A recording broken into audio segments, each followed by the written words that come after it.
I'm going to show you how to add cutout and text to the metal display. First thing you want to do is you want to have your image that you're going to go ahead and add. So here I have one. I'm going to go ahead and click on it and I'm going to select it.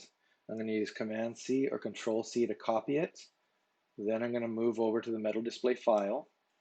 I'm going to go ahead and paste it. So Control V or Command V. And then I've got my image. I'm just going to go ahead and move it up here to the top. You want to have where the image does overlap the file for the metal holder just a little bit. And then now to add text, type tool, type what you want. Okay, I'm going to go ahead and move it already down here towards the bottom where I want it. And then I'm going to change the font because I just want to make it a little nicer. So I've got that there. I'm going to shorten it up a little bit. And then the biggest thing is you want to make sure that you convert it from text over to an outline. So I've got that now.